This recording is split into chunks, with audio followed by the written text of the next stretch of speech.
Nabiktima na ba kayo ng fake news? Dahil napakaraming misleading social media content para lang makakuha ng likes at views. Paano natin malalaman kung alin ang tama at totoo?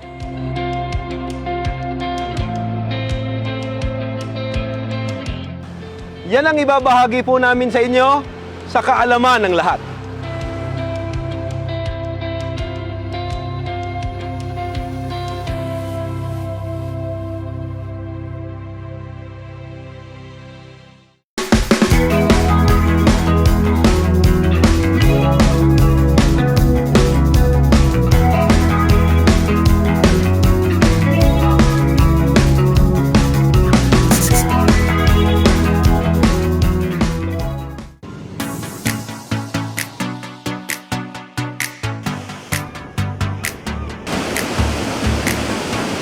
Halos lahat siguro sa atin ay nagawa ng mag-travel.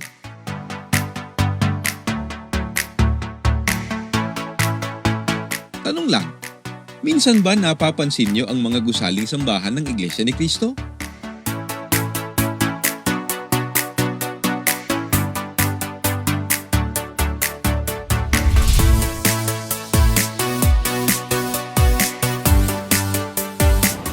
Narito tayo ngayon sa Commonwealth Avenue, dito sa Quezon City.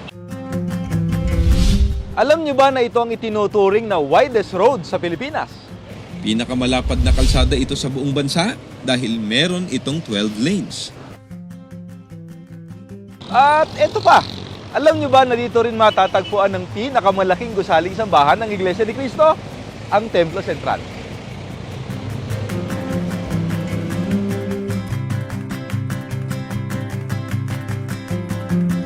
Mahigit sa 2 kilometro lamang mula sa Templo Central ay makikita naman ang gusaling sambahan ng Luzon Avenue.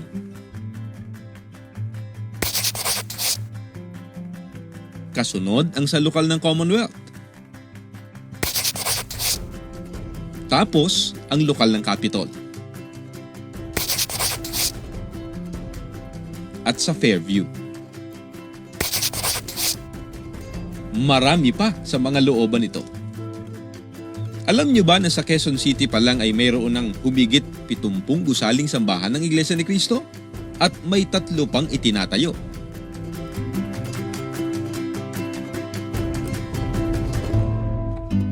Mula sa Metro Manila hanggang sa malalayong bayan sa Mindanao, katulad ng katatapos lamang na proyekto dito sa Nabunturan, Davao de Oro, ay tuloy-tuloy ang pagtatayo ng mga gusaling sambahan. Ang mga gusaling sambahan ng Iglesia ni Cristo. Magaganda at malalaki. Unique din ang design. Makikita mo along the highway. Nasa syudad, nasa mga kabundukan, at maging sa isla. Kaya madalas, ganito ang reaksyon ng ating mga kababayan. Napapansin ko na napaka-pulido po yung paggawa ng kapilya ng iglesia. Yan ang number 1 na landmark. Talagang mabilis makikita yung lugar. Ito talaga ay it would stand the test of time. Kaya ganito yung standard. The structure will surely benefit occupants, benefit dun sa mga future generations. Share ko lamang po sa inyo. Sa nakaraang 15 years ng pangunguna sa Iglesia ni Cristo ng Executive Minister, kapatid ni Eduardo V. Manalo, ay umabot na sa 4,010 ang mga gusaling sambahan ang naipatayo at naipagawa ng Iglesia ni Cristo sa iba't ibang panig ng mundo. Kung i-average, katumbas nito ay 267 mga gusaling sambahan ang natatapos sa bawat taon. Speaking of malalaking gusaling sambahan, malaking gastos yan. Bibili ka ng lupa, bibili ka ng materyales, uupakan ng mga taong magtatayo. Last, kapag ka nakatayo na, maintenance naman ang iisipin mo. Ang tanong ng marami, saan kumukuha ang Iglesia ni Cristo ng mga ginagastos sa pagtatayo ng gusaling sambahan? Lahat ng gastos ng Iglesia ni Cristo, halimbawa, ang pagtatayo ng mga gusaling sambahan, ay mula sa mga kusang handog ng mga kaanib nito.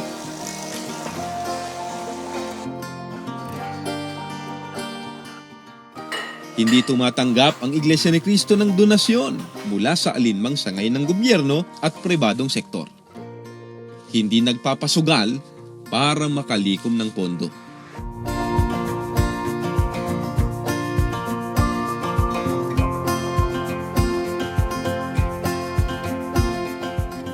Pero, teka, sabi nga nila, you cannot please everybody. Sa kabila ng maraming humahanga, ay sabihin na nating may ilan na may hindi magandang nasasabi tungkol sa pagtatayo ng gusaling sambahan ng Iglesia ni Cristo. Mahirap na buhay. Donate nyo na lang yan. Sayang ang pera, laki ng gastos. Sa charity na lang sana ginamit. Maraming salamat po sa inyong mga comment.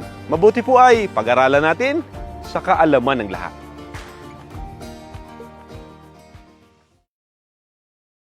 Mga kaibigan, marahil po ay nagtataka kayo kung bakit ang Iglesia ni Cristo ay nagtatayo ng mga gusaling sambahan. Sapagkat ito po ay utos ng Diyos na mababasa sa Biblia sa Hagay 1:8. Ito po ang utos. Magsiahon kayo sa bundok at mangagdala ng kahoy at mangagtayo kayo ng bahay at aking kalulugdan at ako'y luluwalhati, sabi ng Panginoon. Napansin po ba ninyo ang sinasabi sa talatang aking binasa? Ang sabi po ay mangagtayo kayo ng bahay na sa uring nag-aatas. Alin po ang tinutukoy na bahay? Dito sa talatang ating binasa na iniuutos ng Panginoong Diyos na itayo. Yaong nagbibigay po sa Kanya ng kaluwalhatian at ng kaluguran. Alin po yon, mga kaibigan? Ang templo o sa panahon natin ay gusaling sambahan. Mga kaibigan, hindi kami papayag na hindi po masusunod ang utos ng ating Panginoong Diyos. Masaya ang Diyos kapag ipinagtatayo siya ng maayos at ng magagandang gusaling sambahan. Kaya hindi sayang ang ginugugol na salapi sapagkat ito'y para sa kanyang kaluwalhatian at kasiyahan. Itinatanong ng iba, napakahirap na daw po ng buhay ngayon, bakit hindi na lang daw po gugulin sa pagtulong sa mahihirap ang mga ginugugol sa pagtatayo ng gusaling sambahan? Kinikilala po ng mga kaanib sa Iglesia ni Cristo na ang pagtulong sa kapwa, yan po'y kalooban ng ating Panginoong Diyos. Kaya ito po ay tinutupad na ng Iglesia ni Cristo noon pa. Ngunit hindi po nangangahulugan na dahil sa mahirap ang buhay, ay hindi nasusundin ang utos ng Panginoong Diyos na ipagtayo siya ng gusaling sambahan. Ito po ay parehong tinutupad ng Iglesia ni Cristo.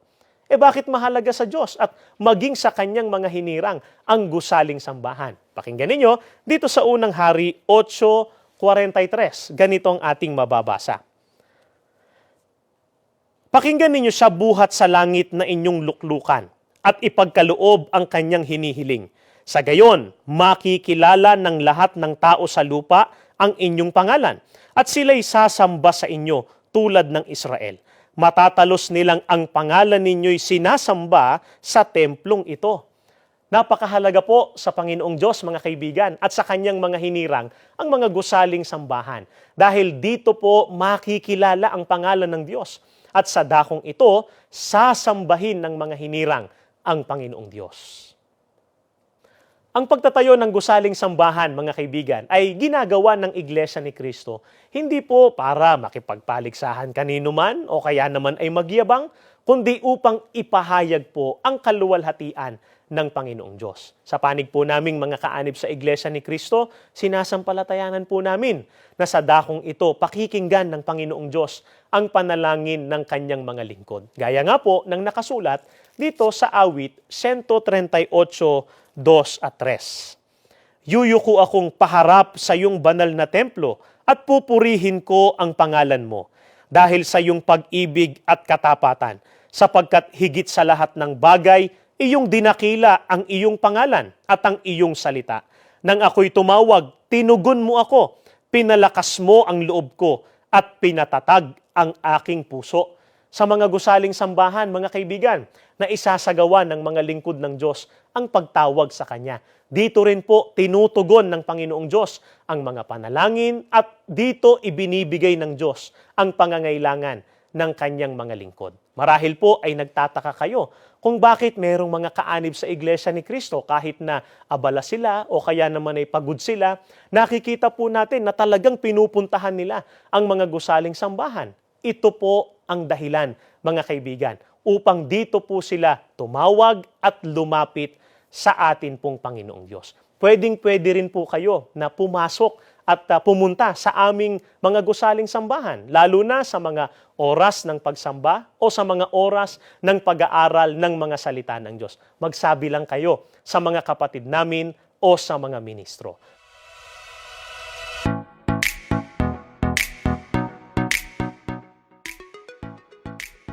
Kaya sa susunod na mag-travel kayo, alam nyo na kung bakit nagtatayo ng gusaling sambahan ang Iglesia ni Cristo. Sana ay nakadagdag ito sa kaalaman ng lahat.